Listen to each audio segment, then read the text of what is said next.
Friends, आज refraction of light में हम बेसिक दो फिनोमेना स्टडी करने वाले हैं, जिसमें रेनबो फॉर्मेशंस है, रेनबो प्रोडक्शंस है और पार्शियल और टोटल इंटरनल रिफ्लेक्शंस के बारे में सीखने वाले हैं। ठीक है, तो रेनबो एक नेचुरल ब्यूटीफुल फिनोमेना है जो अब हम कई बार देखते हैं, है ना। यही रेनबो हम आर्टिफिशियल वे से भी देख सकते हैं। अगर कहीं पानी का झरना है, सूरज की रोशनी आ रही है और हम वहाँ एग्जिस्टेंस में, तो ईजीली आपको दिखेगा।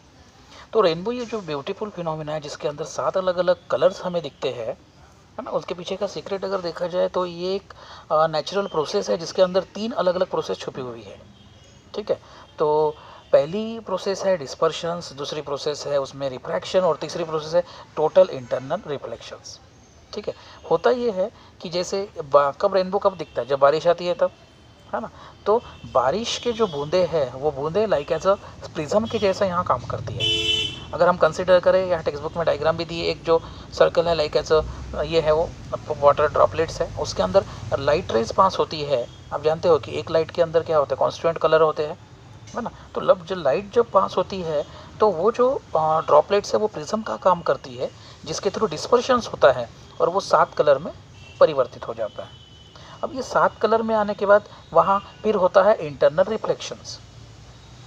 ओके, इंटरनल रिफ्लेक्शंस होने के बाद वो क्या करती है, अपनी दिशा को चेंज कर देती है ना। एयर जो मीडियम है वो एयर मीडियम को रेयर मीडियम कहा जाता है, और यहाँ वाटर जो है वो है डेंसर मीडियम।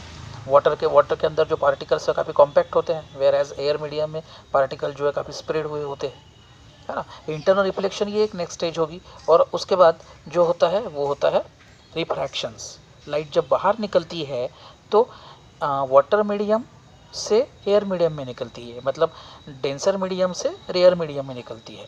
और वो जब मीडियम बदल जाती है तो वो जो रेज है 7 कलर्स के, वो अपनी दिशा को बदल देता है ना। तो इस तरह से बेसिकली ये जो फिनोमिना है ये तीनों इससे मिल के बना हुआ है, that is the formation of rainbow. Last एक पोर्शन है जिसे हम कहेंगे partial and total internal reflections. Reflection है यहाँ, ठीक है, रिफ्रैक्शन नहीं है, कंफ्यूज नहीं होना। ओके, तो यहाँ एक जैसे एक पॉट लिया हुआ है, एक बहुत बड़ा कंटेनर जिसके अंदर पानी डाला है, और पानी वाटर है जो कि एक डेंसर मीडियम है। ओके, पानी का बाहर का एरिया जो है उसमें एयर मीडियम होगी, that is the air medium है। लाइट सोर्स हम वहाँ पानी के अंदर रख रहे हैं, डेंसर मीडियम के अंदर रख रहे हैं। ओके, तो लाइट सोर्स क्या हो रहा है, वो फ्लो हो रहा है या फिर पास हो रहा है फ्रॉम वाटर टू एयर। आप वो डायग्राम देखोगे 6.9 तो आपको इजीली समझ में आ जाएगा। तो लाइट रेज पहले परपेंडिकुलर जा रहा है, तो हम जानते हैं कि लाइट अगर परपेंडिकुलर टू द ये परपेंडिकुलर है, सेम नॉर्मल के डायरेक्शन में है, 0 डिग्री पे अगर है दोनों नॉर्मल और इंसिडेंट रे, तो वो सीधा होता है, बेंड नहीं होता। हम लोगों ने जो लॉस देखे हैं, है ना, फर्स्ट सेकंड डिफरेंट मीडिया की कंडीशंस, उसमें फॉलो हो रहा है। नेक्स्ट दूसरी पोजीशन है कि रेज जो है थोड़ा सा बेंड हुआ है, बेंड होने के बाद वो मीडियम बदलती है, वहाँ रिफ्लेक्शन ये नहीं चाहिए स्टूडेंट, वहाँ लिखा है वो चाहिए रिफ्रैक्टेड रे, वो चेंज कर लेगा। ओके, तो लाइट सोर्स बेंड होके जब निकल रही है तो वाटर मीडियम से एयर मीडियम में, तो वो थोड़ी अपनी दिशा को बदल देता है, रिफ्रैक्शन यहाँ होता है। ऐसे ही धीरे धीरे वो ज़्यादा बेंड होते जा रहा है, पहली पोजीशन, दूसरी पोजीशन, तीसरे पोजीशन में अगर देखेंगे तो वहाँ क्या हो रहा है, जो रिफ्रैक्टेड रे है वो बराबर जो मीडियम 1 है उसके लेवल में आ रही है ना।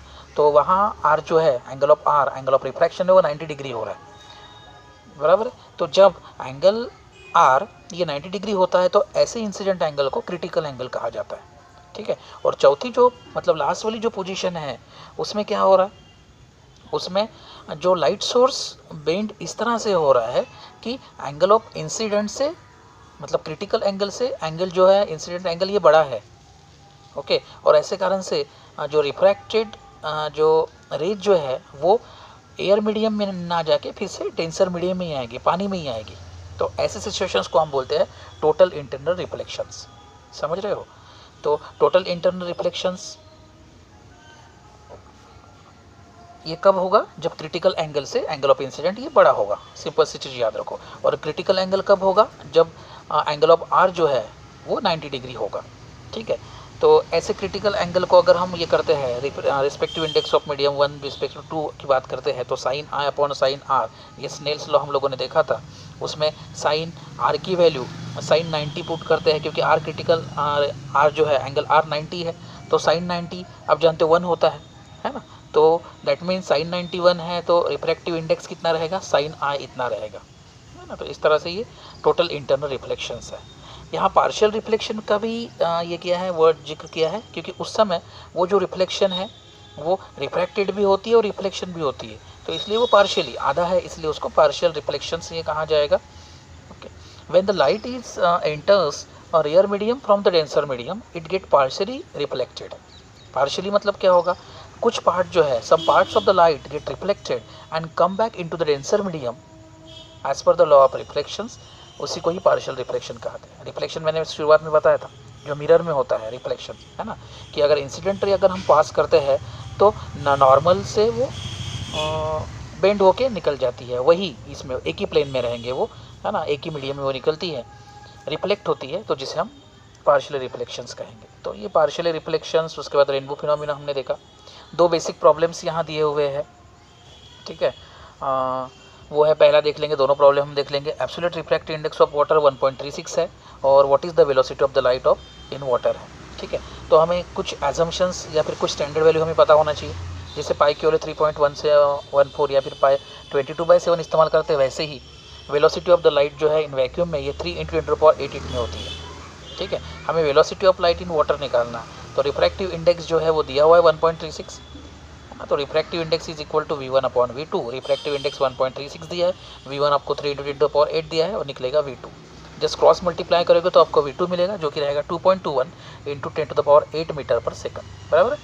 दूसरा प्रॉब्लम यहाँ दिया हुआ है, the light travel with a velocity 1.5 × 10⁸ metre per second on a medium, on entering the second medium the velocity 0.75 × 10⁸ metre per second. What is the refractive index of the second medium with respect to दो medium की दो respective velocities दी है, बराबर है। एक का 1.5 × 10⁸ metre per second है, दूसरे का 0.75 × 10⁸ मीटर पर सेकंड है ना। और फिर जस्ट रिफ्रैक्टिव इंडेक्स का फॉर्मूला हमें इस्तेमाल करना है, V1/V2, उसकी वैल्यू पुटअप करोगे तो आंसर आपको मिल रहा है 2। याद रखिए कि रिफ्रैक्टिव इंडेक्स का यूनिट नहीं होता, ठीक है। और यहाँ ओवरऑल रिफ्रैक्शन, ये चैप्टर रिफ्रैक्शन ऑफ लाइट, ये चैप्टर कंप्लीट हो रहा है। आई होप आपको अच्छे से समझा होगा। नेक्स्ट मिलेंगे हम नेक्स्ट टॉपिक के साथ, नेक्स्ट चैप्टर के साथ, तब तक के लिए stay at home student. Thank you.